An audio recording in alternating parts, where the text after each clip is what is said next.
যারা 2025 উচ্চ মাধ্যমিক পরীক্ষার্থীরা আছো, তোমাদের উদ্দেশ্যে আজ 2025 হিস্ট্রি সাজেশন নিয়ে চলে এলাম। মূলত তোমরা জানো তোমাদের 8 মার্কের 5টা প্রশ্ন করতে হয়। আজ তোমাদের সামনে যে প্রশ্নগুলো তুলে ধরবো, যেগুলো প্র্যাকটিস করলে তোমরা অবশ্যই কমন পেয়ে যাবে। তো শুরু করছি।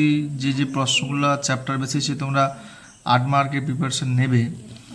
মূলত কিংবদন্তি কাকে বলে, এর বৈশিষ্ট্য লেখো, পৌরাণিক কাহিনী এবং কিংবদন্তির পার্থক্য।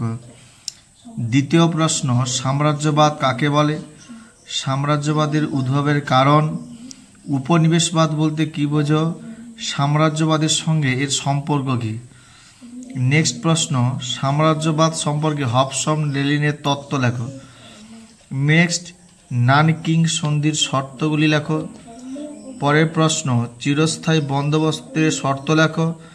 ভারতীয় অর্থনীতিতে এর প্রভাব আলোচনা করো। নেক্সট, ভারতের অবশিল্পায়নের কারণ ও ফলাফল লেখো। 7 নম্বর প্রশ্ন, ব্রিটিশ ভারতে আদিবাসী ও দলিত সম্প্রদায়ের আন্দোলনের বিবরণ দাও। সমাজ ও শিক্ষা সংস্কারে রামমোহন রায়ের ভূমিকা আলোচনা করো। নেক্সট, মুসলিম সমাজের অগ্রগতিতে সৈয়দ আহমদের ভূমিকা আলোচনা করো।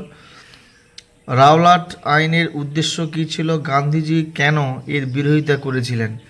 নেক্সট প্রশ্ন, 1919 সালের ভারত শাসন আইনের বৈশিষ্ট্য ও ত্রুটিগুলি লেখো। লখনৌ চুক্তির শর্তাবলী আলোচনা করো। মিরাট ষড়যন্ত্র মামলা টিকা। 1942 সালের ভারত ছাড়ো আন্দোলন সম্পর্কে আলোচনা করো। হো চি মিনের নেতৃত্বে ভিয়েতনামের মুক্তির সংগ্রামের বিবরণ দাও। ভারতের স্বাধীনতা সংগ্রামী নেতাজি সুভাষচন্দ্র বসু ও আজাদ হিন্দ ফৌজের অবদান আলোচনা করো। স্বাধীন ভারতের প্রথম 3টি পঞ্চবার্ষিকী পরিকল্পনা সম্পর্কে আলোচনা করো। ট্রুম্যান ও মার্শাল পরিকল্পনার উদ্দেশ্য লেখো।